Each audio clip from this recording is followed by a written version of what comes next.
Hello, fifth graders, and welcome to Chapter 3. Today we are going to be working with Lesson 3.2, which is place value of decimals.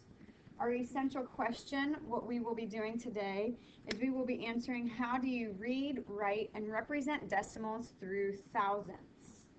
Now our standard that we are working on is in numbers and operations in base 10, 5.3. And it's just the first part of the standard where it says I can read, write, and compare decimals to thousandths using base 10 numerals, number names, and expanded form. So today we are working with standard form, expanded form, and word form. I am on page 157 in our textbooks. So under Unlock the Problem, the question is asking the Brooklyn Battery Tunnel in New York City is 1 and 726 thousandths miles long. It is the longest underwater tunnel for vehicles in the United States. To understand this distance, you need to understand the place value of each digit in 1 and 726 thousandths. So you can use a place value chart to understand decimals. Whole numbers are to the left of the decimal point. We worked with whole numbers back in chapter 1 with our place value. And now decimals to the right of the decimals are to the right of the decimal point. So notice that when you are working with the place values of decimals, we do have right to the right of the decimal point, the tenths place. There is no such thing as the ones place. So please make sure when you are recognizing decimal place values, you immediately start with the tenths right after the decimal point. Then we go to the hundredths place. And finally, in the fifth grade, the smallest place value we look at is the thousandths place. So notice when I write and read a decimal, the place values have a THS at the end. So when I go to write my decimals, I have to make sure that I have that THS at the end to indicate the actual place value that we are looking at in the decimals. So the place value of the digit 6 in our 1 and 726 thousandths is the thousandths place. So the value of the 6, to find that, you would take your 6 times 1,000, or when you actually write the value of the 6, you would just write it as 0 with a decimal 006. I need to show that my 6 is in the thousandths location. So standard form for any number is how you would recognize it with the digits and the place value that they belong. Word form, again, we are going to write it how we say it. Notice that the decimal, you use the word and. You do not say point, you don't say decimal, you just say the word and to indicate where your decimal will be placed within your number. So when I go to read this, I would say 1 and 726 thousandths. So when I read a decimal, the part that is in the decimal place, you would read it like it's an actual whole number. So that actual whole number would be 726. Then I have to look what place value my 6 is located in. And if I would look at my place value chart, I do see that the 6 is located in the thousandths place. So then I would say the word thousandths at the end to indicate where the very last digit of my decimal is located. Now for our expanded form, just like on chapter 1, we have to show how we find the value of each digit. So the 1 that was located in the ones place up in my place value chart, I would just show to find the value of that 1 times 1. Then I have to have my plus sign, so that way I show that I am adding on another place value. And I see that the 7 is located in the tenths place. Now I know they put the parentheses around the 1/10. I would prefer to keep our work nice and organized and to show for exactly what is being multiplied together, that we place the parentheses around the entire multiplication problem. So 7 times 1/10. And again, it's because the 7 is in the tenths place. For the 2, we would have the plus sign, and then 2 times 100th, plus, and then finally the 6 times 1,000th. Again, we are just multiplying the digit by the place value that it is located in. So moving down under the try this, they have a decimal that is placed in the standard form location. And when we go to write the word form, we have to make sure we write it how we would say it. So they did write the 2, and then they put the word and to indicate where we would place the decimal. Then for the decimal part of my number, I would read that as an actual whole number first. So when I read that, I would say 35. So I would write 35. And again, we need that hyphen because it is a 2-digit number that is written with 2 words. So we need to have it hyphenated. And then finally, I have to figure out where the 5 is located. So if you recall, right behind the decimal would be the 10ths location. And then the next digit behind that, the 5, would be in the 100ths location. So I would read this as 2 and 35 hundredths. And we need to make sure we have the THS at the end to show that it is a decimal. So again, my very last digit is the place value that I have to write at the end.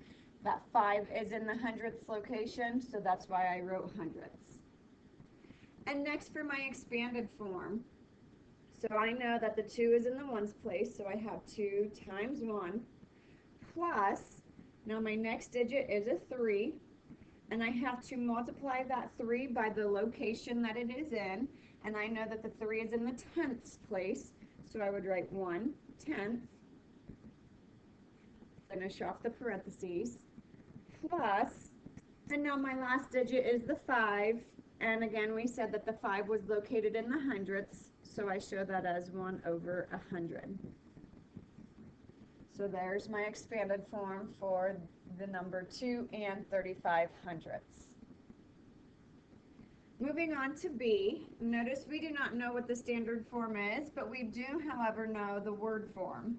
So using the word form, I'm then going to place it into the standard form before I work with the expanded.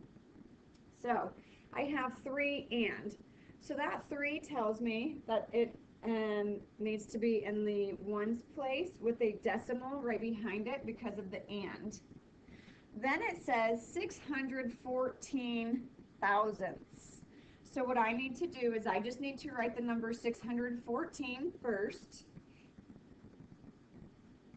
And then it says that it's at thousandths, so I need to make sure that my 4 is located in the thousandths place. So I see the 6 is in the tenths, the 1 is in the hundredths, and that means the 4 is in my thousandths.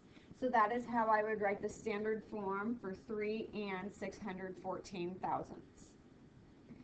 Finally, for the expanded form, I would have to have the 3 times 1, since my 3 is located in the ones place, plus they did the 6 times 1/10, since the 6 is in the tenths place, plus my next digit is 1, and that 1 is in the hundredths place, so 1 times 1/100,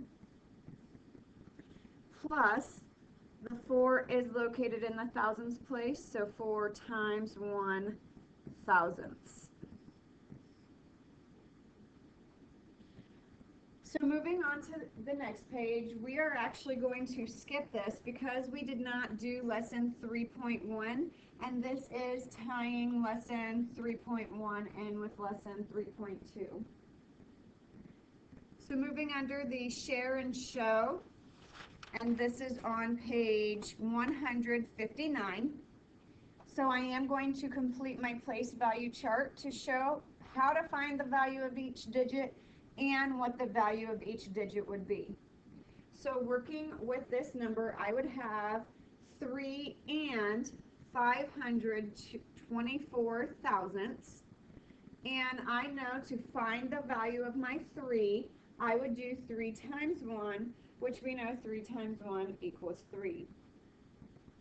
Then for the 5 is located in the tenths place. So to find the value of that 5, I would have 5 times 1/10.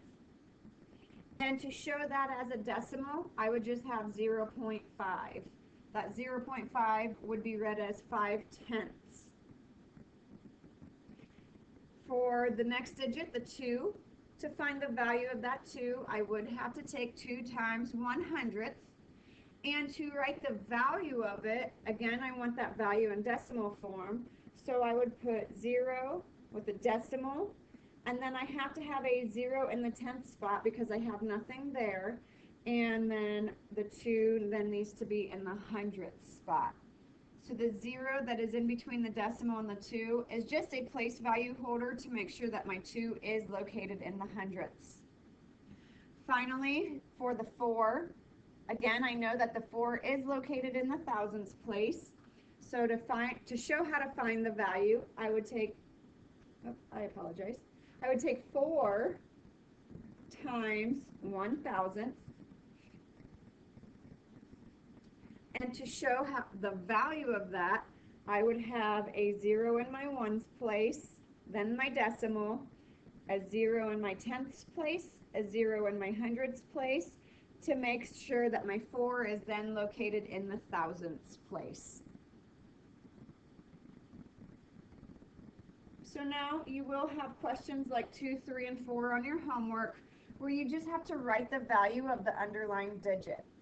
So when we write the value of the underlying digit, everything else in that number is now either a 0 or you no longer have that place value there. So for example, on number 2, I know that they want the value of the 4. So anything that comes before the 4 needs to change to zeros.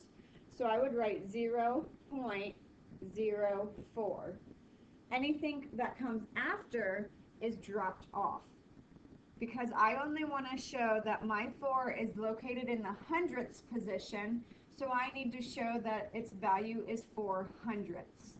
I do not want anything after that 4 because then you would show a different place value after it.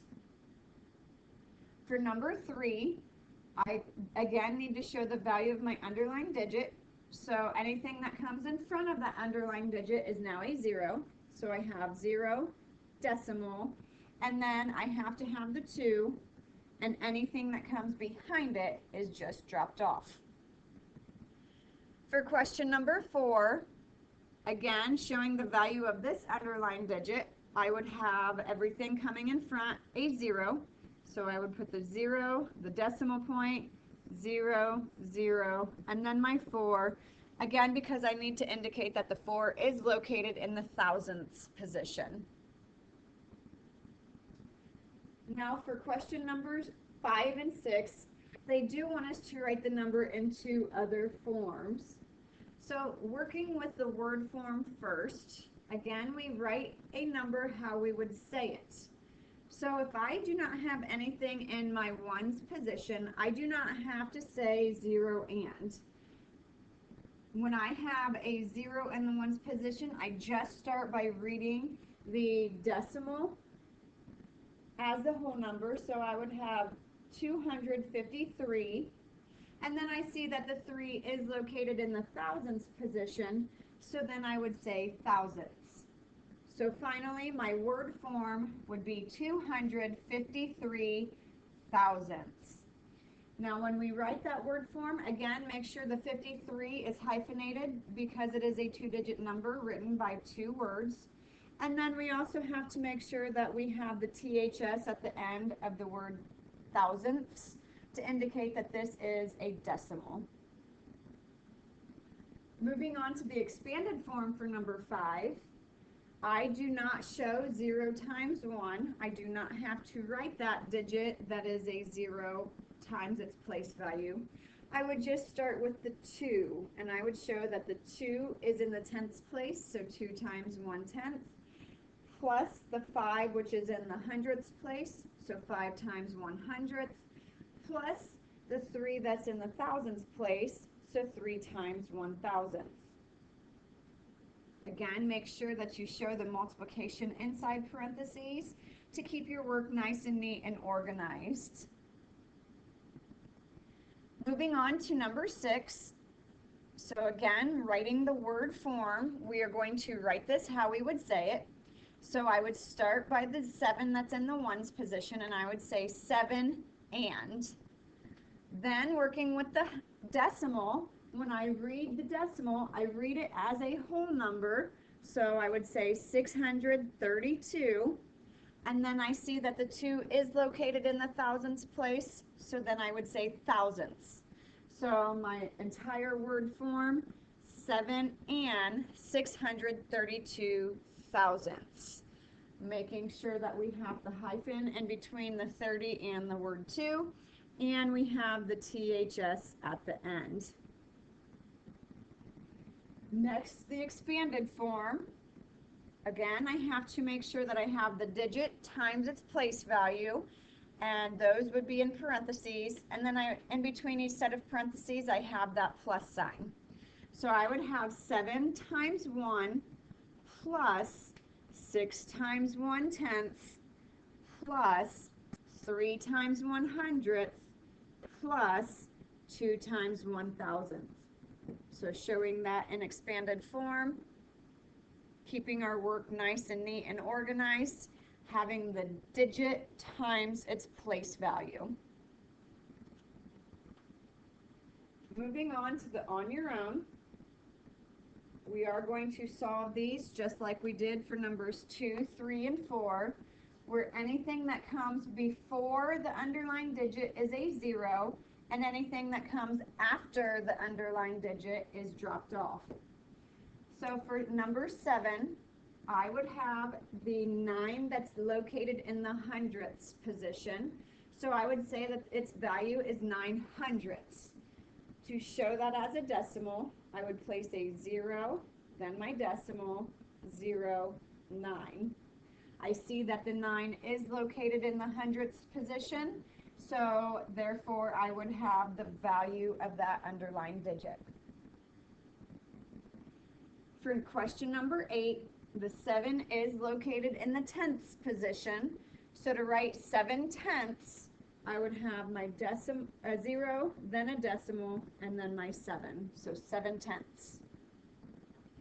For number 9, my 6 is located in the thousandths position, so to show that as a decimal, 0, my decimal, 0, 0, 6. So that right there would be read as 6 thousandths. So at this point, I would pause it, fill in questions 10, 11, and 12, and then check your answers with mine. So for question number 10, the 3 is located in the tenths position, so I would have my 0.3 for my 3/10.